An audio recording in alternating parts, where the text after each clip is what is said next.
Assalamualaikum warahmatullahi wabarakatuh. Semoga kita senantiasa diberikan keselamatan, rahmat, dan keberkahan oleh Allah, Tuhan Yang Maha Esa. Perkenalkan, saya M. Akpin Ramadan, SPD MPD. Saya merupakan dosen di program studi S1 Pendidikan Teknik Bangunan, Fakultas Teknik, Universitas Negeri Jakarta. Bidang keahlian saya yaitu Pendidikan Teknologi dan Kejuruan, dan pada kesempatan ini, saya akan menyampaikan mata kuliah yang saya ampu, yaitu mata kuliah Manajemen Pendidikan Vokasi dengan bobot 2 SKS. Mata kuliah ini diampu bersama dengan rekan sejawat kami. Adapun teknik pengajaran yang akan saya sampaikan menggunakan metode DIA, Delivery, Interaction, and Assessment. Deskripsi mata kuliah. Adapun capaian pembelajaran pada mata kuliah Manajemen Pendidikan Vokasi, yaitu mampu menerapkan disiplin pedagogi secara khusus melalui perencanaan, pelaksanaan, dan evaluasi program pembelajaran dalam pendidikan teknik bangunan. Mata kuliah ini bertujuan agar mahasiswa dapat mengetahui, memahami, menguasai, dan mampu mengimplementasikan teori, konsep, dan prinsip manajemen pendidikan kejuruan vokasional agar tercapai tujuan lembaga pendidikan vokasional secara efektif dan efisien. Mata kuliah ini membahas tentang konsep dasar manajemen, organisasi lembaga, manajemen kurikulum, peserta didik dan tenaga kependidikan, termasuk sarana dan prasarana, pembiayaan, kepemimpinan, serta supervisi dalam pendidikan vokasional. Di akhir mata kuliah ini, keseluruhan materi dirangkum melalui materi manajemen berbasis sekolah dan diwujudkan dalam bentuk rencana strategis, Renstra Satuan Pendidikan Vokasional.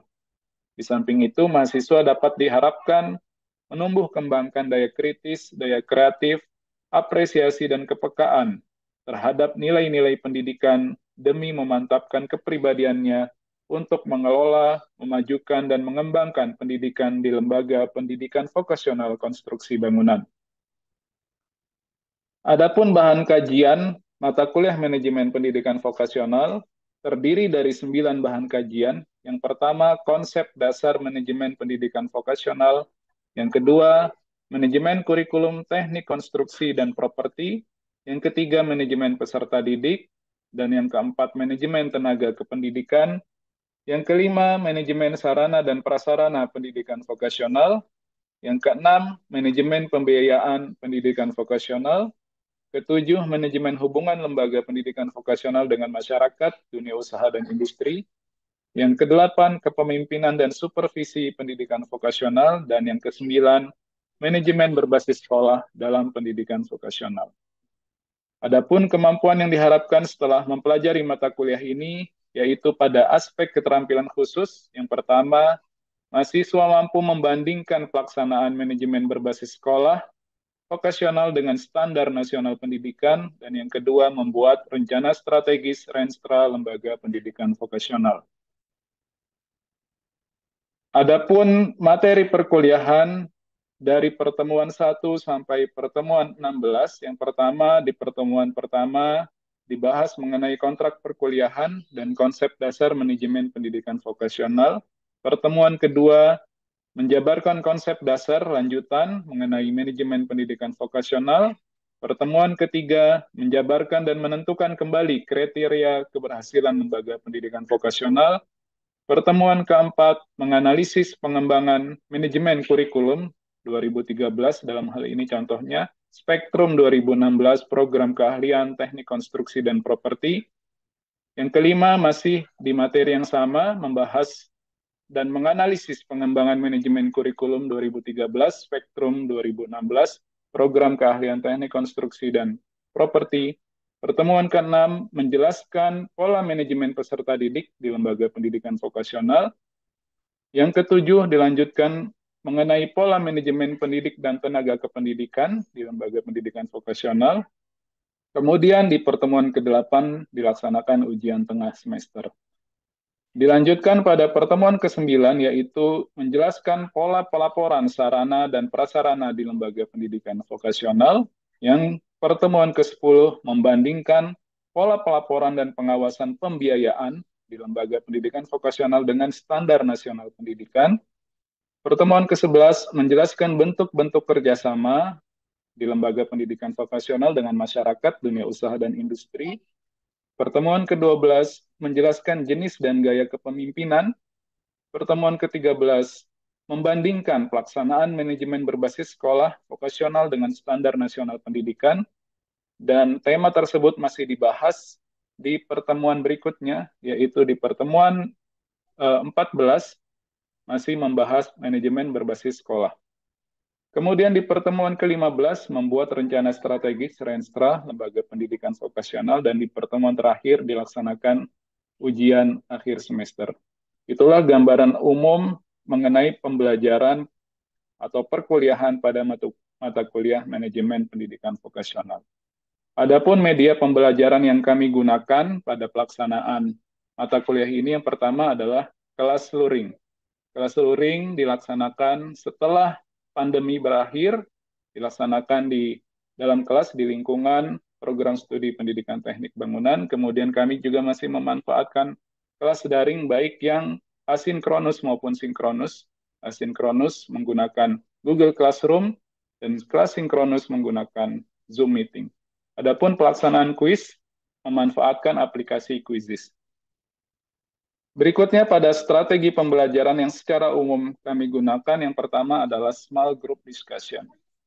Sebagian besar pertemuan perkuliahan dilaksanakan diskusi dan dilaksanakan secara berkelompok.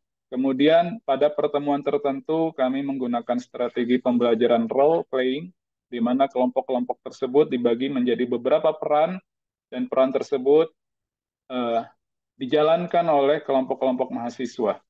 Dan ada juga pendekatan mengenai project-based learning, di mana di pertemuan 14-15, mahasiswa membahas materi berkaitan manajemen berbasis sekolah, dan di akhir sebelum UAS, mahasiswa membuat rencana strategis, dalam hal ini Renstra di lembaga pendidikan vokasional bidang konstruksi bangunan.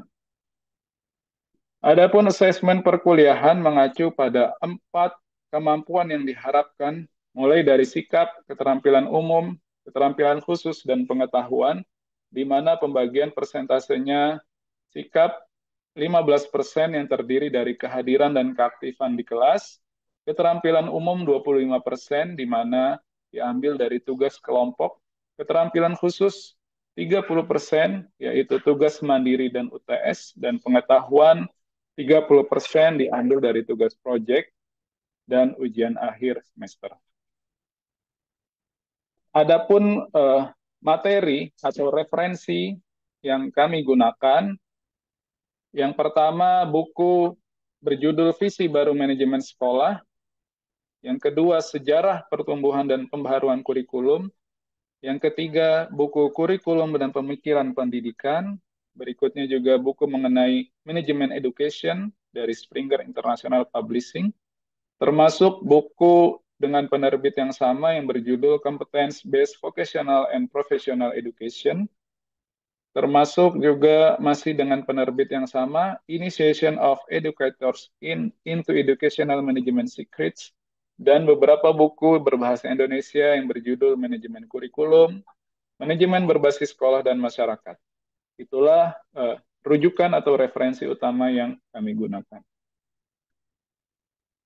Selanjutnya saya akan menampilkan proses pengajaran yang saya lakukan pada mata kuliah Manajemen Pendidikan Vokasi, tepatnya pada pertemuan ke-7 materi Manajemen Tenaga Kependidikan, khususnya pada pembahasan profesi guru pendidikan teknik bangunan, peran, tanggung jawab, dan tantangan guru pendidikan teknik bangunan. Selamat menyaksikan. Warahmatullahi wabarakatuh. Ya, selamat pagi mahasiswa sekalian. Ya, sebelum kita mulai pelajaran, kita berdoa terlebih dahulu. Berdoa dimulai. Berdoa selesai. Ya, kita akan melanjutkan materi kuliah kita, Manajemen Pendidikan Vokasi. Hari ini kita akan melanjutkan materi sebelumnya tentang manajemen pendidik di lembaga pendidikan vokasional. Hari ini kita pertemuan ke-7, begitu ya. Nah, materi sebelumnya kita telah membahas jenis-jenis tenaga kependidikan. Nah, sebelumnya pengertian tenaga kependidikan, kemudian jenis-jenis tenaga kependidikan, dan terakhir adalah pengelolaan tenaga kependidikan. Ingat bahwa sistem pendidikan nasional kita mengacu pada Undang-Undang Sisdiknas, gitu ya. Di undang-undang tersebut ada 2 jenis tenaga kependidikan. Siapa yang masih ingat?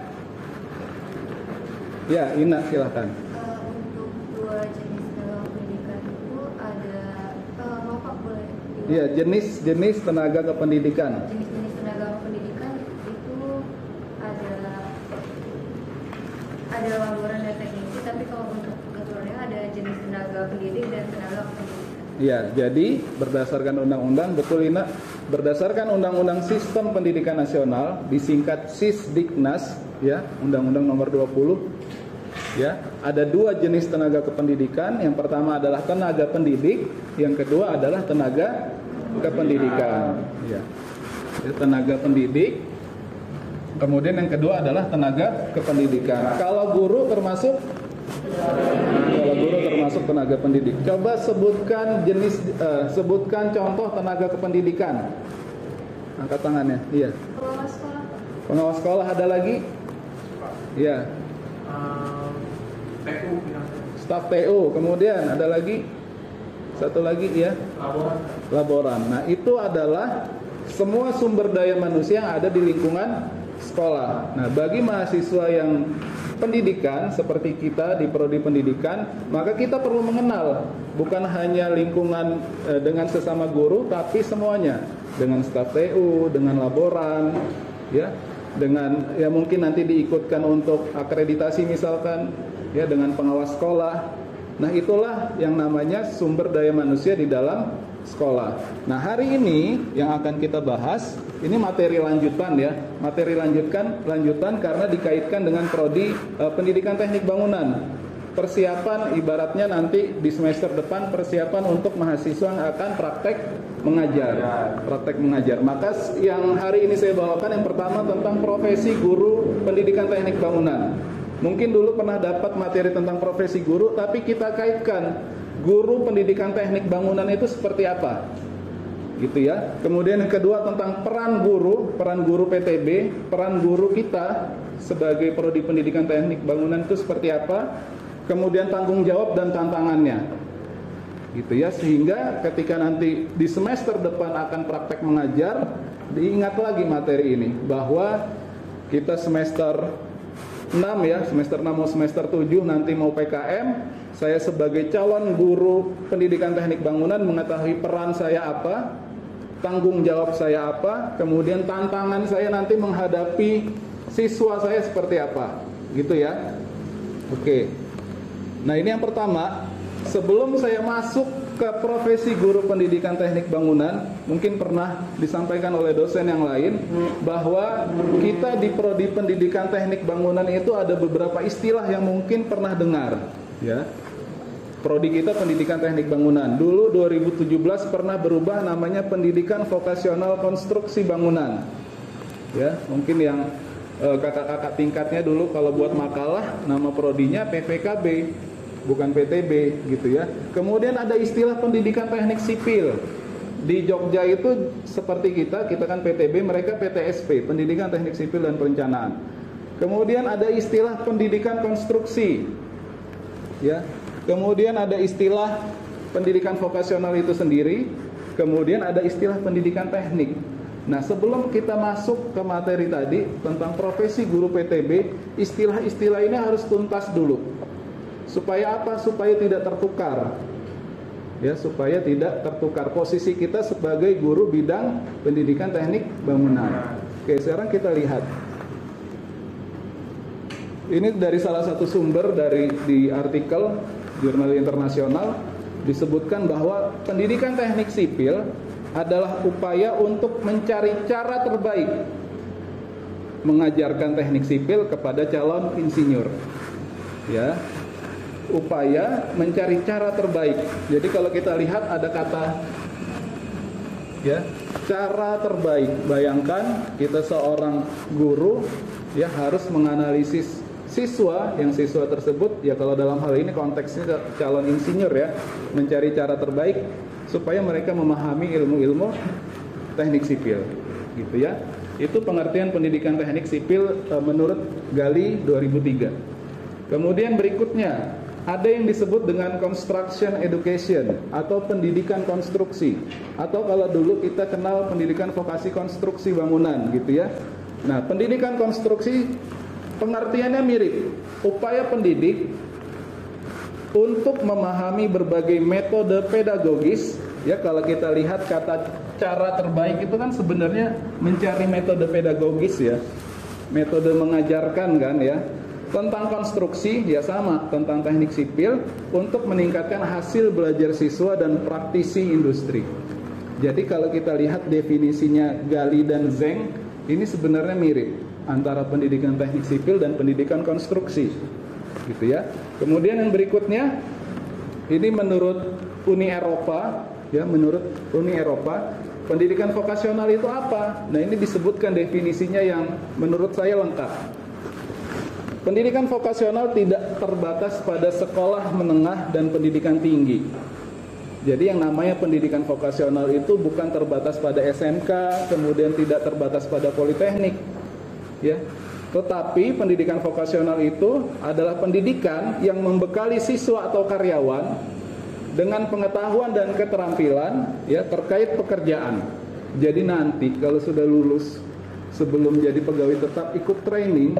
Nah, training itu namanya pendidikan vokasional. Masuknya di lingkup pendidikan vokasional. Ya, kelak setelah bekerja misalkan 5 tahun, sudah punya tabungan yang cukup, menikah, punya anak, kita ingin mengajarkan anak kita keterampilan tertentu, misalkan anak laki-laki mau diajarkan cara memperbaiki mesin mobil misalkan. Nah, itu termasuk pendidikan vokasional. Punya anak perempuan diajarkan oleh ibunya cara memasak, itu termasuk pendidikan vokasional. Karena apa? Karena membekali mereka dengan keterampilan tertentu terkait dengan pekerjaan. Ya. Termasuk pelatihan awal selama bekerja, termasuk magang, kalian ikut magang, ikut PKL, atau nanti siswa kalian ikut prakerin ya, sebutannya prakerin, praktek industri, yaitu termasuk pendidikan vokasional. Jadi begitu luas yang namanya pendidikan vokasional. Dan ini istilahnya sama seperti tadi, ini pendidikan teknik. Nah, kalau pendidikan teknik sama, definisinya sama. Kegiatan yang mengajarkan pengetahuan dan prinsip-prinsip praktik profesional keinsinyuran.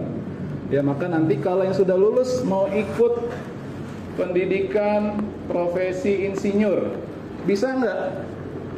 Kita nih SPD, mau ditambah gelarnya depannya insinyur. Insinyur Sopyan Galih SPD, bisa nggak, Sopyan? Bisa. Bisa. Bisa. Mau ikut pendidikan profesi guru, depannya GR ya nanti ya, GR.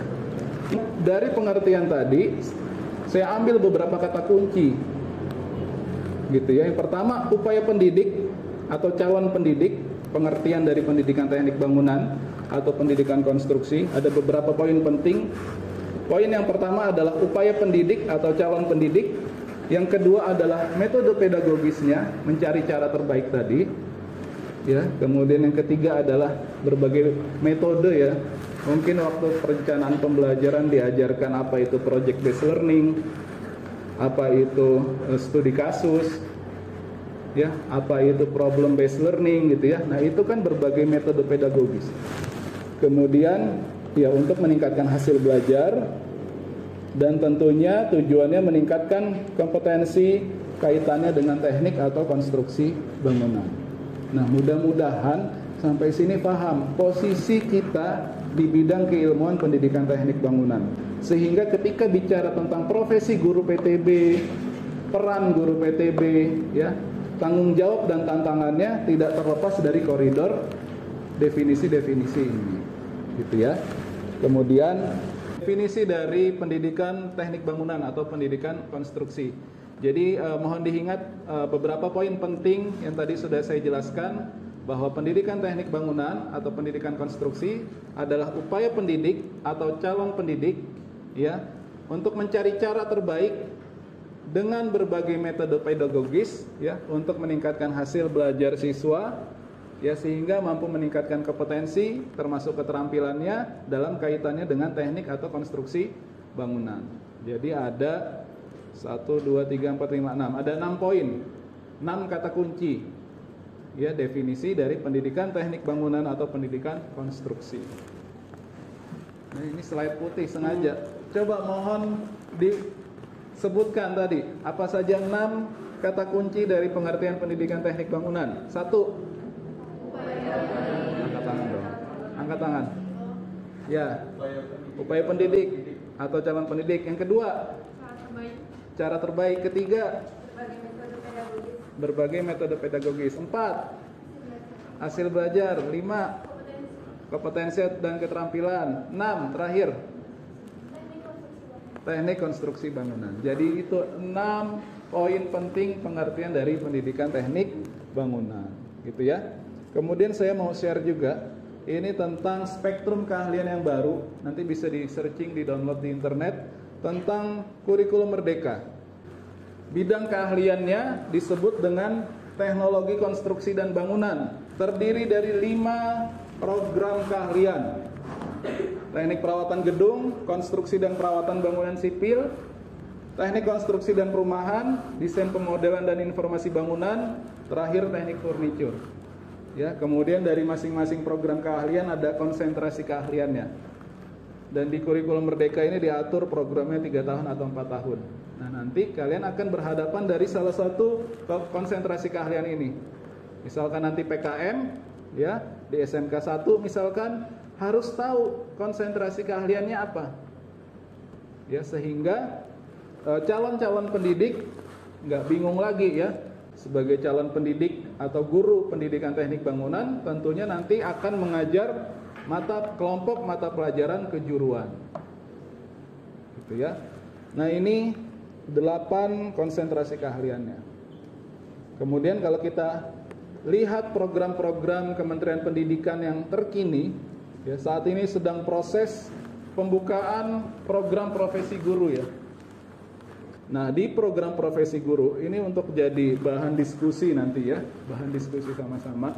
Dari 8 konsentrasi keahlian yang saya tampilkan tadi, tahun ini dibuka program profesi guru untuk program keahlian teknik konstruksi dan perumahan. Ya, kalau kita lihat lagi, yang dibuka teknik konstruksi dan perumahan. Program keahlian teknik konstruksi dan perumahan. Ya. Tidak semua dibuka. Ya, untuk fresh graduate yang sudah selesai bisa ikut program profesi guru, yang dibuka adalah teknik konstruksi dan perumahan. Nanti bisa memilih konsentrasi keahlian yang mana. Apakah teknik konstruksi dan perumahan yang program 3 tahun atau konstruksi gedung dan sanitasi yang programnya 4 tahun. Cuman kalau kita analisis lebih lanjut di Jakarta saja saat ini, nanti bisa sambil ngobrol dengan temennya. Kamu PKM di mana? Konsentrasi keahliannya apa? Ya, coba cek di mana SMK yang sudah menyelenggarakan teknik konstruksi dan perumahan. Ada? Rasanya nggak ada. Dan memang belum ada. Ya, itu jadi diskusi ya. Sebagai calon pendidik, kita memang mendapatkan aturan dari pemerintah, cuman sebagai akademisi, calon akademisi yang profesional juga harus punya analisis lebih dalam. Kenapa sih kok pemerintah membuka program profesi guru untuk program keahlian yang memang belum ada di sekolah, gitu ya. Ini jadi bahan renungan lah ya, bahan diskusi. Nah, kita lihat lebih lanjut tuh, kalau kalian mau lihat program studi itu yang pertama ya. Jadi pertanyaan kita sebagai calon pendidik. Pertanyaan kedua, dibuka program profesi guru, tapi yang masuk program studinya lihat. Inilah yang mungkin menjadi kegalauan bagi teman-teman mahasiswa S1 Pendidikan Teknik. Kenapa? Program profesi gurunya dibuka untuk lulusan dari teman-teman yang teknik. Teknik sipil bisa ikut PPG, teknik arsitektur bisa ikut PPG, ya, sampai manajemen rekayasa konstruksi atau konstruksi manajemen rekayasa itu D4, prodi D4. Ya, itu menjadi bahan diskusi yang kedua. Gitu ya. Padahal kalau kita baca-baca lowongan kerja, misalkan bekerja sebagai pengawas lapangan, ya, yang dibutuhkan apa? Sarjana teknik. Nggak ada tuh sarjana pendidikan teknik.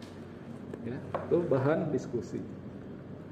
Oke, kita masuk baru materi utamanya tentang profesi guru pendidikan teknik bangunan. Seperti apa profesi guru pendidikan teknik bangunan? Ya, ini saya ambilkan ada 6 poin. Poin pertama ini yang nanti kaitannya dengan praktek mengajar. Ya, praktek mengajar kalian sebagai calon pendidik. Yang pertama, yang namanya guru pendidikan teknik bangunan, maka yang diajarkan adalah materi teknik bangunan. Itu yang utama. Ya. Artinya ketika nanti praktek mengajar, kita sudah dianggap siap mengajarkan salah satu dari mata pelajaran, kelompok mata pelajaran kejuruan yang ada di SMK bidang keahlian bangunan. Panjang tadi namanya, teknologi konstruksi dan bangunan. Saya sebut saja bangunan. Gitu ya.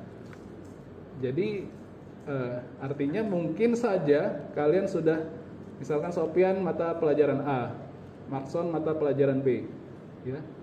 Namanya kita tamu datang ya, ketika diamanahi satu mata pelajaran, yang mau nggak mau harus siap, karena itu tujuan utamanya mengajarkan materi teknik bangunan. Yang pertama, yang kedua, ya, karena nanti ada di sekolah. Sebagai calon pendidik yang memang lagi praktek mengajar, maka harus mengetahui administrasi dan manajerial di sekolah. Administrasi contohnya, siswa dicek daftar hadirnya, presensi ya. Selama ini kita sebut absen, padahal salah ya. Absen itu kan nggak hadir artinya. Presensi, daftar hadir. Misalkan seperti itu. Termasuk manajerial SMK.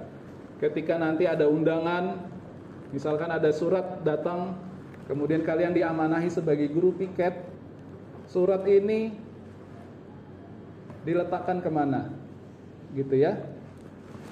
Dan yang terakhir, 3 yang terakhir, ya, termasuk penilaian dan evaluasi.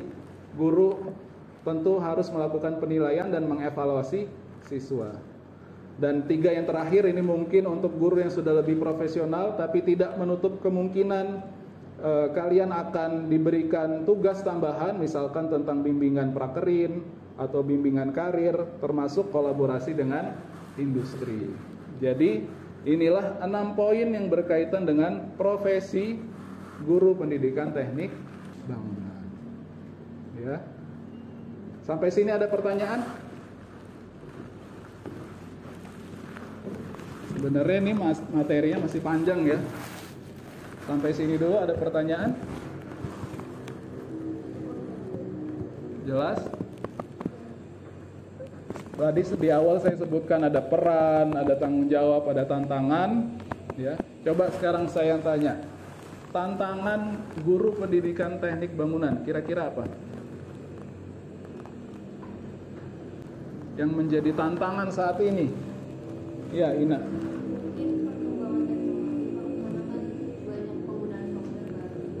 Perkembangan teknologi.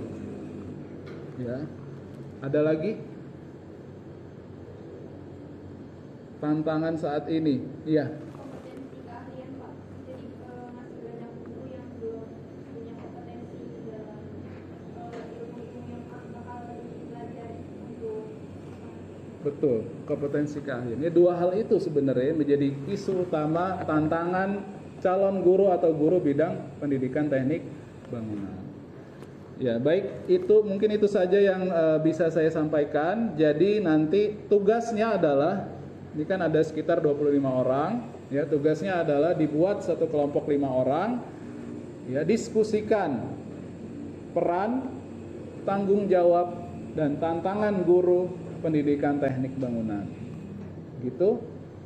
Jika ada yang kurang jelas, ada pertanyaan? Sudah cukup jelas ya?